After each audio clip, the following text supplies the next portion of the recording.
Jamaah yang dimuliakan Allah, segala puji bagi Allah. Alhamdulillah, mengawali majlis ilmu kita ini, mudah-mudahan kehadiran kita di rumah Allah ini mengundang rahmat Allah, taufik dan hidayah dari Allah, juga tak lupa maghfirah atau ampunan dari Allah Subhanahu wa Ta'ala. Salawat dan salam Allahumma salli ala Sayyidina Muhammad wa ala ali Sayyidina Muhammad. Marilah sama-sama kita sanjungkan keharibaan junjungan alam Rasulullah SAW. Mudah-mudahan kita beserta keluarga dan orang-orang yang kita sayangi mendapat syafaat dari beliau Rasulullah SAW. Amin. Allahumma amin. Jemaah yang dimuliakan Allah, pada malam ini marilah sama-sama kita renungkan, kita hayati dan kita pahami sebuah nasihat dari Rasulullah SAW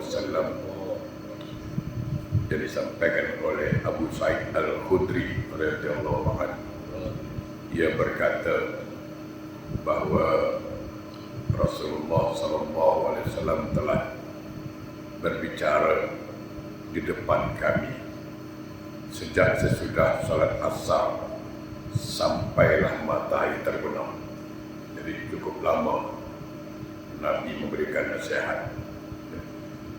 Dari asar sampailah mendekati waktu maghrib. Artinya nasihat ini penting sangat. Di antara kami ada yang masih ingat dan ada yang sudah lupa. Waktu itu beliau bersabda hadis sangat panjang, di mana beliau mengatakan, ingatlah bahawa dunia ini hijau dan sangat menawan, dan Allah telah menjadikan kamu sebagai khalifah di dalamnya. Maka Allah akan mengawasi bagaimana kamu bertindak. Stop sampai di situ dulu. Ala inna dunya khadiratun ulwatun wa inna Allah yang mustakhlifukum fiha fanazirun kaifa ta'maluna ala qatbattakum dunya takum nisa. Okay. Hadisnya sangat panjang. Sebuah nasihat dari Rasulullah mengatakan bahawa dunia ini sangat menawan. Kita perlu ingat, Allah ciptakan dunia ini untuk kita. Ini selalu disampaikan. Allah ciptakan dunia untuk kita, tetapi kita Allah ciptakan untuk akhirat. Itu perlu diingat. Jangan sampai kita terperangkap seolah kita ini untuk dunia, bukan dunia ini untuk kita. Untuk kita dunia. Jadi kalau ada orang mengatakan dunia tak perlu, yang penting akhirat, ini orang tak paham. Tak paham. Tahu tak? Bila dia cakap dunia tak perlu, berarti dia mempelecehkan Allah. Allah perlu ciptakan dunia, kau cakap tak perlu. Tak sayang gigi macam kau. Ya kan? Tak fikir macam kau. Allah perlu menciptakan dunia. Dia cakap dunia tak perlu. Yang perlu akhirat. Yang perlu akhirat itu betul. Tapi cakap dunia tak perlu itu salah. Bagaimana cara kita memanage dunia ini? Maka Al-Qasas 77 mengajarkan, itu aja ayatnya. Tengok surah Al-Quran, Al-Qasas 77. Apa? A'udzubillahi minasyaitonir rajim. Wabtaghi fima ataqallahu darul akhirah. Wala tansa nasibaka minad dunya. Itu aja diamalkan. Apa kata Allah? Apa yang aku dah kasih kepada engkau. Saya terjemahkan bahasa yang mudah. Apa yang telah aku anugerahkan kepada kamu, kata Allah, Apa yang Allah dah kasih pada kita? Umur, apa lagi? Harta, ilmu. Intinya apapun yang Allah sudah berikan pada kita, engkau buatlah. Jadikan itu bekal ke akhirat. Selesai masalah. Jadikan bekal ke akhirat. Wala tansa nasibaka minad dunia. Tapi jangan akhirat semua.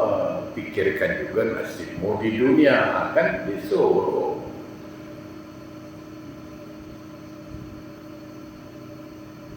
Kau kena fikir juga nasib di dunia. Jangan merempat pula nanti. Cakap dunia tak perlu, ya kan? Ini tak perlu, akhirnya kau merempat. Saya selalu mengatakan orang Islam itu wajib kaya. Wajib. Kenapa? Sekarang pergi haji hukum misalnya bagi orang kaya. Itu wajib, hukumnya wajib. Hukum zakat apa? Bagi orang kaya. Jadi kalau orang mengatakan tak apa, yang penting kita di akhirat, betul. Tapi dunia ini menentukan. Kau tanam padi, yang tumbuh padi. Kau tanam jagung, tumbuh jagung. Kau tanam ubi, tumbuh ubi. Jangan harap engkau tanam ubi tumbuh stroberi. Jangan harap. Walaupun kau berdoa, ya Allah, aku tanam ubi tumbuh stroberi. Bukan Allah tak boleh tumbuhkan. Apa yang tak boleh bagi Allah, Malaysia boleh, takkan Allah tak boleh. Bukan itu masalah. Allah mahu atau tidak, itu sama. Di dunia ini apa yang kita buat? Kau buat kebaikan, hasilnya kebaikan, pasti tumbuh kebaikan. Kau buat jahat, hasilnya pun tumbuh jahat. Selesai masalah. Rujak ular, rujak Bandung, berani buat, berani tanggung. Selesai. Ada meja, ada kursi, ada cerita, ada bukti. Bukan masuk surga nak berarang-arangan, bukan. Apa yang Allah kasih pada kita? Harta, jadikan itu bekal ke akhirat. Selesai masalah. Engkau ada ilmu, jadikan itu bekal ke akhirat. Selesai. Tapi kau jangan lupa pula, engkau ada ilmu, kau jangan kedekut. Engkau ada harta, ada jangan kedekut. Engkau makan, kenyang-kenyang. Kau nak pergi Holland, pergilah. Nak pergi London, pergilah. Tapi kau jangan lupa pergi haji. Selesai masalah. Ya kan? Kau nak makan, ajak member makan, ajak. Siapa yang larang? Aku nak ajak member makan, Ustaz, aku nak belanja. Belanja lah, tapi kau jangan lupa. Kepala janda sekolah rumah tu miskin. Itu pula. Janda miskin, yang janda kaya pula. Ya kan? Apa lagi? Jangan lupa anak yatim. Gitu. Jangan mak dia yang dipikirkan. Kadang kita ni, orang suruh jaga anak yatim, kita mak anak yatim kita jaga. Lain disuruh, lain dibuat. Yang disuruh tu jaga anak yatim, bukan mak anak yatim. Kita ni lain. Yang kita belai tu, yang kita usap-usap kepala dia, bukan anak yatim, mak dia yang diusap. Astagfirullah. Subhanallah. Apa nak jadi kita ni tak tahulah. Ya. Jadi nikmati dunia itu. Salah tak? Saya selalu mengatakan, salah tak kita punya kereta? Tak. Kau pakai Alphard ke Lamborghini, kau pakai. Janji kau solat, selesai masalah. Ini kadang-kadang dalam rempat, miskin, tak pula sembahyang. Setan pun selalu dengan kau. Betul. Setan tu tak sujud sekali je. Engkau satu hari 5 kali tak sujud. Mana lebih setan? Setan tu tak sujud dalam surga, keluar kata Allah. Engkau belum masuk surga dah tak sujud, nak masuk pula. Kau ingat engkau ahli jawatan kuasa surga? Apa? Susah. Saya bukan marah bagi tahu. Jadi dunia itu menawan dunia ini, betul sekali. Kalau kita tak pandai di dunia ini, bayangkan ya, dunia ini godaannya apa? 3 tak. Tahta, harta, wanita. Ini kan godaan paling berat. Godaan paling berat untuk imam, Bilal, ustaz, perempuan. Tak ada lain. Betul. Kalau harta kita tak kisah. Itu tak memang. Dia dengan aku dah. Kalau harta kita tak kisah, tak apa. Kita tak tergiur, tak tergoda dengan harta. Kalau pangkat, kita tak tergoda. Tapi kalau perempuan, itu masalah. Ya kan? Oh. Saya berapa kali kadang-kadang ke Batam setiap Rabu dalam ferry itu tengah-tengah, ya Allah Akbar. Oh, amoy kadang perempuan duduk dengan mini skirt rok mini. Power nampak. Mau tengok dosa besar, tak ditengok rugi besar. Betul masalah. Itu tadi. Itu godaan. Tiganya. Harta, tahta, wanita. Itu kalau kita tak pandai memanage, menjaga ini, rosak ya. Rosak. Berapa banyak orang rosak gara-gara harta? Banyak. Banyak. Berapa banyak orang rosak gara-gara jabatan, pangkat? Banyak. Itu saya cerita lah banyak. Gara-gara perempuan pun banyak. Di dunia itu memang, maka kata Allah, hati-hatilah terhadap dunia. Hati-hati. Suruh hati-hati, takwa. Dan di sini gitu, ittaqun nisa. Waduh, ini fokus Allah. Ittaqun nisa, takutlah dengan perempuan. Ini dia. Saya kasih cerita. Ini cerita ini pernah saya sampaikan. Apa? Ini banyak istri suami sekarang ini takut. Bukan takut dengan perempuan, memang takut dengan istri. Saya kasih cerita, ada sebuah kisah riwayat Ibnu Hibban. Saya pernah sampaikan untuk ingat balik. Al-Aqamah itu sahabat Nabi. Selalu solat di belakang Nabi. Dekat dengan Nabi, termasuk sahabat yang dekat dengan Nabi. Waktu dia nak meninggal dunia, lisannya tak boleh menyebut kalimat la ilaha illallah. Padahal sahabat Nabi, orang dekat Nabi, nak mati tak boleh menyebut la ilaha illallah, tak boleh. Sehingga istrinya bingung, ni apa hala abang aku ni, ayam beb aku macam mana ni. Maka kata isteri dia, Bilal, engkau pergi jumpalah Rasulullah, ni apa hal suami aku ni, kenapa dia nak meninggal tak boleh menyebut kalimat la ilaha illallah. Padahal kita tahu sabda Nabi, man akhiru kalamihi minad dunya la ilaha illallah dakhalal jannah. Siapa-siapa yang akhir hidupnya ketika meninggal dunia, lisannya boleh menyebut kalimat la ilaha illallah, surga tempat. Ini dia tak boleh mengucap. Pergi jumpa Rasulullah. Bila jumpa Rasulullah, ya Rasulullah, sahabat kita Al-Aqamah dalam sakaratul maut, tapi lisannya tak boleh mengucap. Kata Rasulullah, bapak dia masih hidup. Bapak dia dah lama meninggal. Mak dia ada. Kau suruh mak dia jumpa aku, kau tanya mak dia. Panggil mak dia. Bilang dengan mak dia, cakap dengan mak dia, kalau mak dia tak mau datang jumpa aku yang jumpa dia nanti. Keras Rasulullah situ. Maka Bilal dicari mak dia. Jumpa. Apa kata Bilal? Makcik. Bilal tak panggil makcik lah, saya bagi tahu. Jangan pula nanti, oi, orang Arab panggil makcik. Bukan. Supaya mudah faham.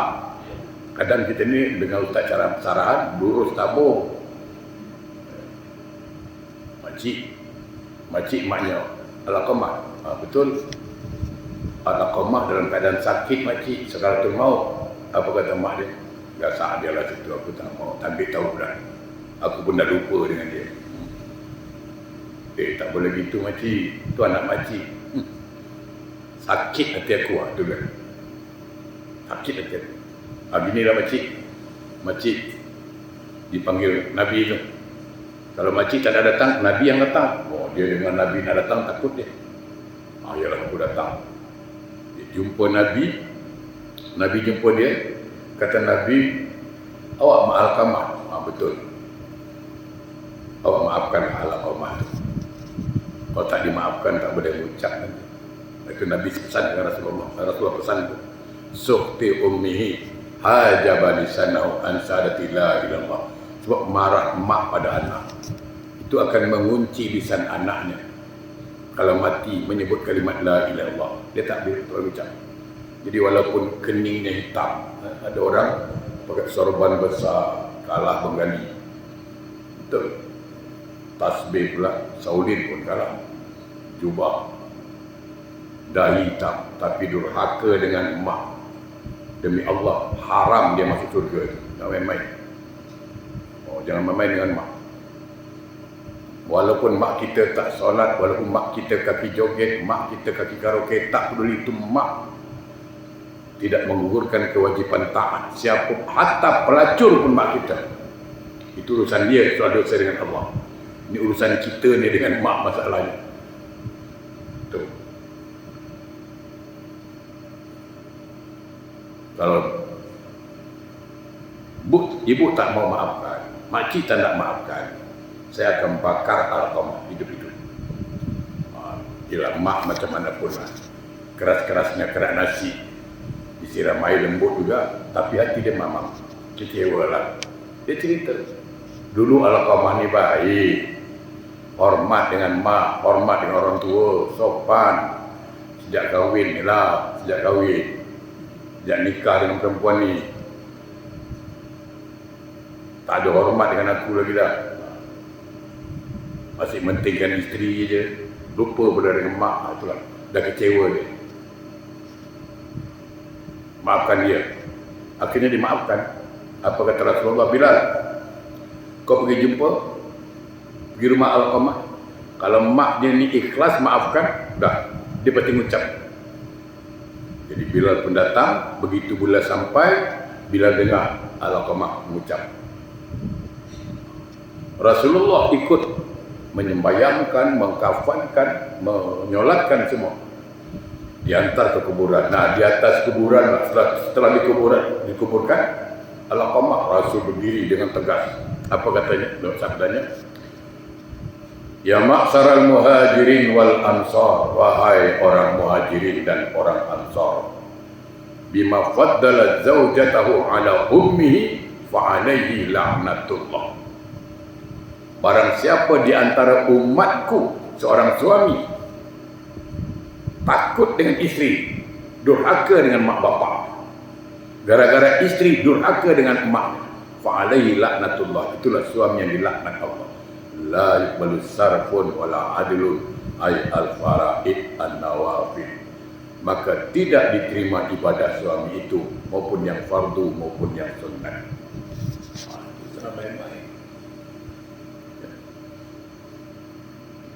Kita harus hati-hati dengan perempuan. Kita ni imam, suami. Kalau isteri tak solat, kita kena tanggung dulu.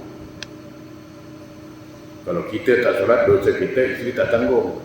Tapi kalau isteri tak solat, isteri buka aurat, kita biarkan, kita kena tanggung dosa dia. So, ingatlah bahawa manusia itu diciptakan beraneka ragam. Ada di antara mereka yang dilahirkan dalam keadaan mukmin, hidup dalam keadaan mukmin, dan mati dalam keadaan mukmin. Ada yang dilahirkan dalam keadaan mukmin, hidup dalam keadaan mukmin, tetapi mati dalam keadaan kafir. Okey. Ada pula orang yang lahir dalam keadaan kafir, hidup dalam keadaan kafir, akan tetapi mati dalam keadaan mukmin. Okey, stop dulu. Itulah manusia jenisnya. Ada manusia lahir dalam keadaan beriman, hidup dalam keadaan beriman, mati dalam keadaan iman. Ini yang bagus. Bagus. Ada orang lahir dalam keadaan beriman, hidup dalam keadaan beriman, mati dalam keadaan sesat. Itu Subhanallah min zalik. Makanya kita diajarkan salah satu doa sujud terakhir, Allahumma inni as'aluka husnul khatimah. Allahumma inni as'aluka husnul khatimah. Sujud terakhir, Allahumma inni as'aluka husnul khatimah. Ya Allah, anugerahkanlah aku kematian atau akhir hidup yang baik. Jadi ada orang beriman, lahir, hidup beriman, mati sesat. Sebab kita ini tergantung akhirnya. Tapi ada orang lahir kafir, hidup secara kafir, mati dalam keadaan beriman. Saya mau jelaskan sedikit. Ada orang mengatakan, kenapa orang bukan Islam, hidup bukan Islam, lalu dia masuk Islam, lalu tak lama kemudian mati, masuk surga. Sementara kita orang Islam mengamalkan Islam, ini payah nak masuk surga. Baik, saya jelaskan dulu.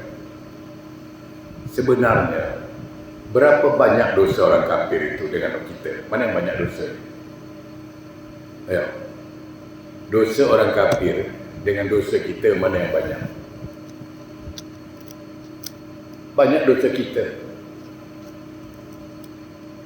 Mungkin tak percaya kan? Bingung kan? Kalau saya cakap bingung, takkan dosa orang kafir sikit? Tak. Yang banyak tu dosa kita.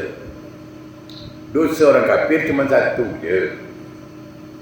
Cuma satu dosa itulah yang mengantarkan dia ke neraka selama-lamanya.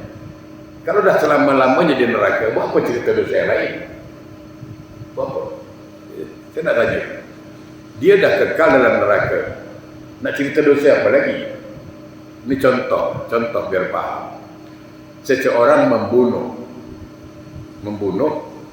lalu dihukum penjara seumur hidup sampai mati dalam penjara. Dalam penjara mencuri, dalam penjara bergaduh. Boleh tak ditambah hukumannya lagi? Tak boleh. Karena engkau mencuri, engkau bergaduh, tambah hukuman sampai mati, tambah lagi 3 tahun. Mana boleh? Itu dah hukuman dah jelas lah tu. Tak ada lagi hukuman sudah sama. Orang kafir itu dosanya satu, apa? Syirik. Dia tak percaya Tuhan itu satu. Itu aja masalah dia. Akibat tidak percaya Allah itu satu, dia duakan Allah, bahkan menigakan Allah, akhirnya dia masuk neraka selama-lamanya. Buat apa cerita dosa lagi? Dia dalam neraka selama-lamanya pun. Makanya ketika dia bersyahadat, asyhadu alla ilaha illallah, tiada Tuhan yang disembah kecuali Allah, selama ini dia kan syirik. Selama ini dia menduakan Allah, menigakan Allah. Sekarang dia mengaku Allah itu satu. Allah ampunkan dosanya, selesai masalah. Kan dosanya cuma syirik. Itu orang kafir. Kalau dia mati, masuk Islam. Cuma masalahnya kita sekarang mendefinisikan mu'alaf yang jadi masalah. Ada kawan saya, Ustaz, dia jumpa saya lah, bawa kawan dia. Saya salam. Saya cakap, kawan Ustaz, ini mu'alaf ni Ustaz. Oh mu'alaf. Bila masuk Islam? Tahun 80 Ustaz. Siapa terkejut? Tahun 80 mu'alaf. 40 tahun yang lalu. Mu'alaf tu makna dia apa? Saudara baru kan? Kalau dah 40 tahun bukan saudara baru, dah lama tu. Ini kadang-kadang mu'alaf tu. Itu kan ayatnya mu'alafatu qulubuhum, surah Taubah 60. Mu'alaf yang dipujuk hatinya, berhak terima zakat. Mu'alaf itu makna dia saudara baru. Sekarang saya tanya Pak Imam, dah lama jadi imam di Al-Huda, baru Ustaz, berapa tahun? Dah 30 tahun, baru ke 30 tahun? Tapi kalau cakap Pak Imam, dah lama jadi imam Al-Huda, baru Ustaz 2 bulan. Itu baru dah 2 bulan. Kalau 30 tahun bukan baru, dah lama. Sama. Mu'allaf tu 5 tahun. Kalau dah 40 tahun tu mukhallaf. Tu. Kalau mu'allaf juga kita sebut, artinya musilaf lagi nanti. Kadang-kadang dah 40 tahun masuk Islam, takkan mu'allafnya.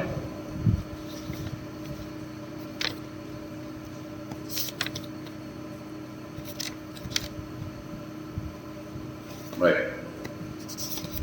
Jadi orang yang berbahaya itu ada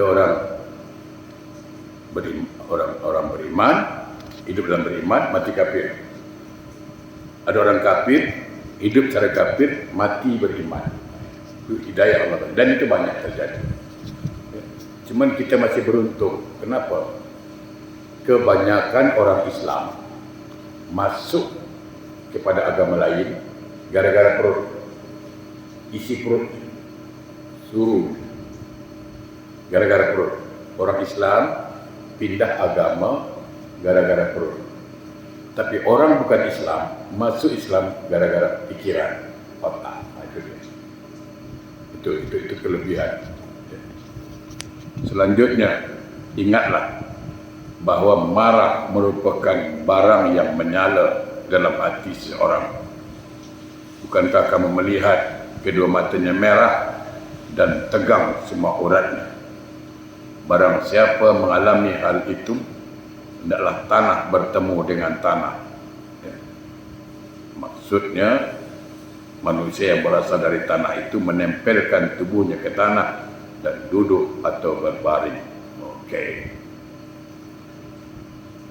Ingatlah bahwa sebaik-baik manusia adalah orang yang marah dan redanya itu sama.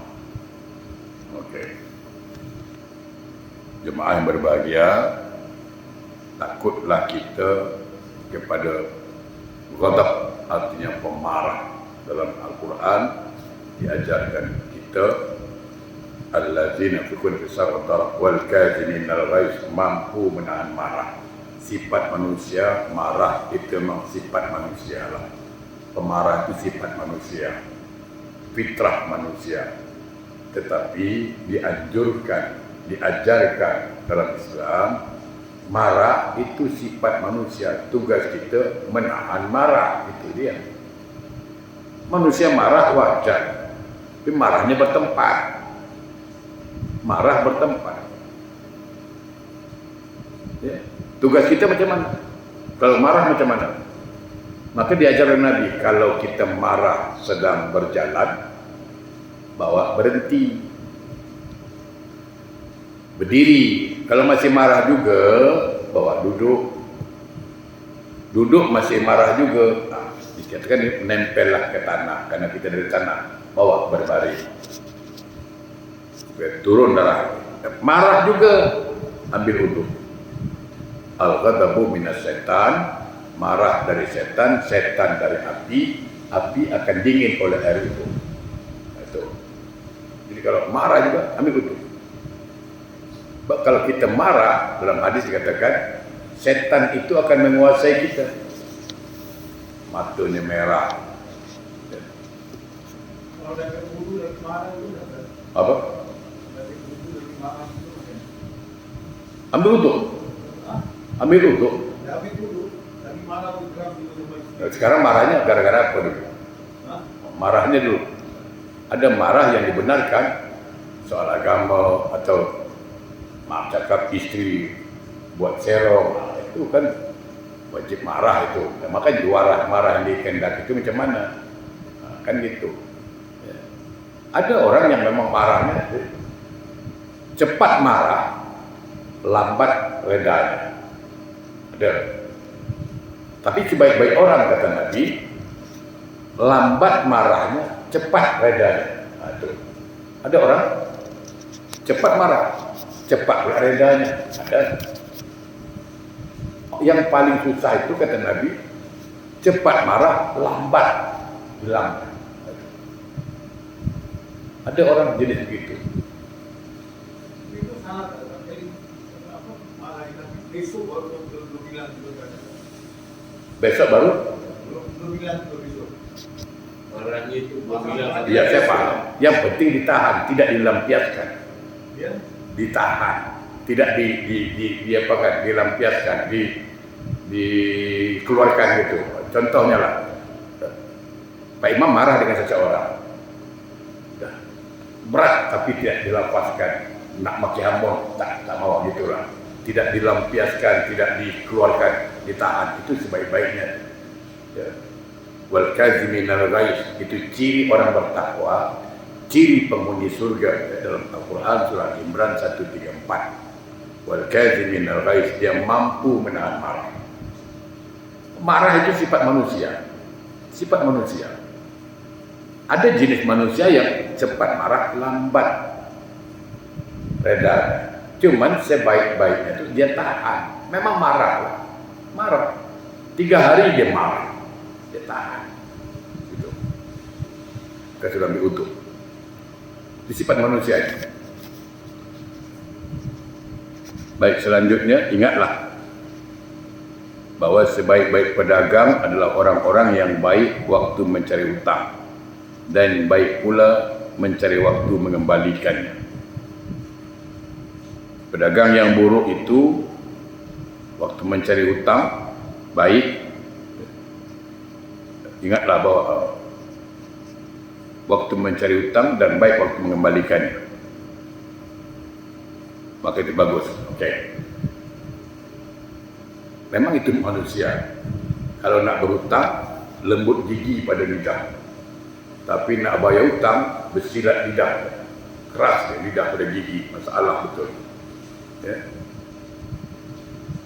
Bab hutang. Ada orang ini perlu dijelaskan supaya tidak terjerat dalam riba. Riba itu kata Nabi, riba salah satu sab'una baban. Dosa riba itu 73 tingkat.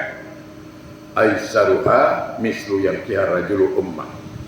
Seringan-ringan dosa riba samalah dosanya seorang anak laki-laki menzinahi ibu kandungnya sendiri. Dosa riba paling ringan. Nah, dalam hutang piutang jangan sampai terperangkap riba. Contohnya apa? Saya pinjam duit Pak Imam.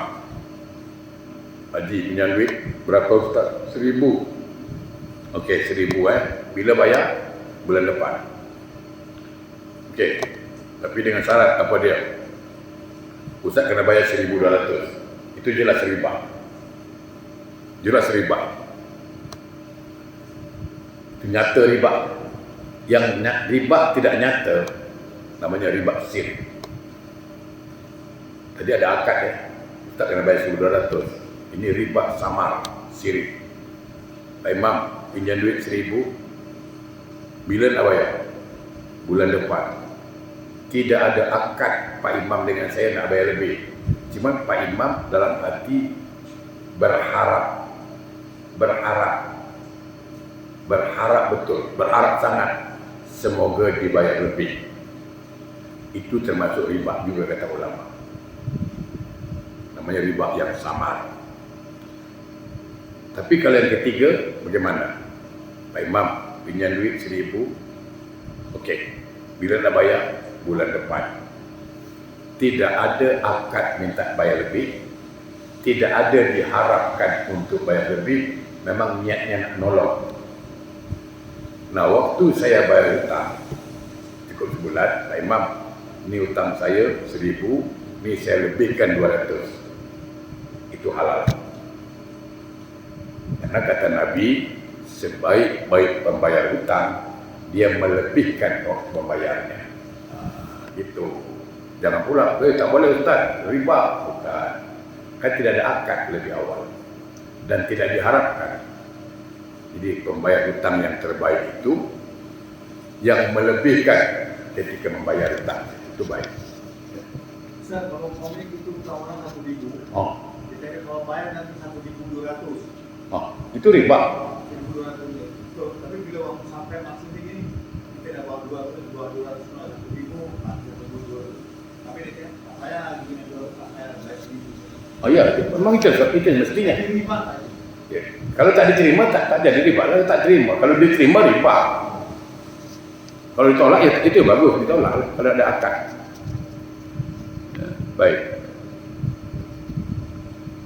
Ingat bahwa pada setiap pengkhianat itu ada panji yang nanti pada hari kiamat akan diketahui oleh umum. Dalam sebuah hadis dikatakan apa? Al-amanatu tajlibur rezeki wal khiyanatu tajlibul faqara. Siapa yang diberi amanah, kepercayaan, dia jaga amanah itu, kata Nabi, rezekinya akan datang. Tapi siapa yang berkhianat terhadap amanah, maka tunggulah kemiskinan. Akan fakirlah dia. Jadi kalau orang percaya dengan kita, jaga itu kepercayaan, jaga itu amanah. Jangan sampai berkhianat.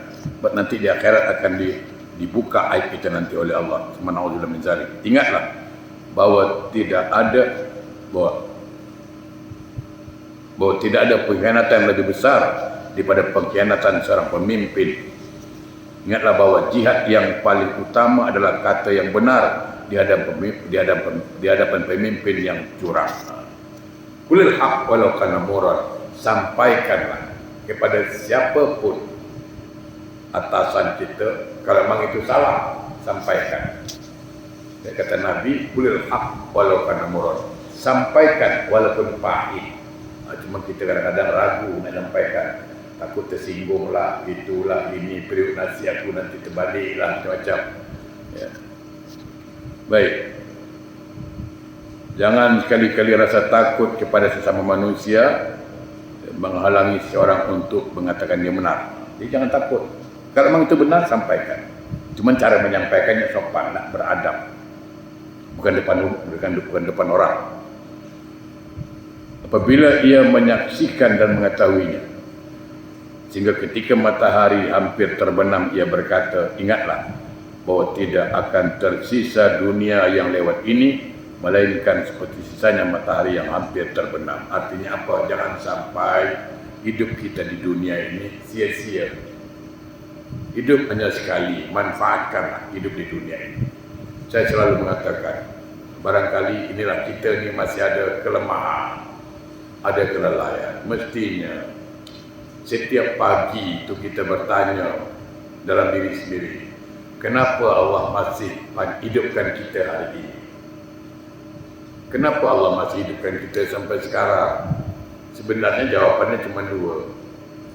Pertama, Allah masih beri kita kesempatan untuk berbuat amal, mengumpulkan amal-amal soleh, buat. Yang kedua, kenapa Allah hidupkan kita hari ini? Karena Allah masih beri kita kesempatan untuk berbuat, untuk bertaubat, memperbaiki diri. Mudah-mudahan apa yang disampaikan bermanfaat, yang benar datang dari Allah, yang salah dari saya.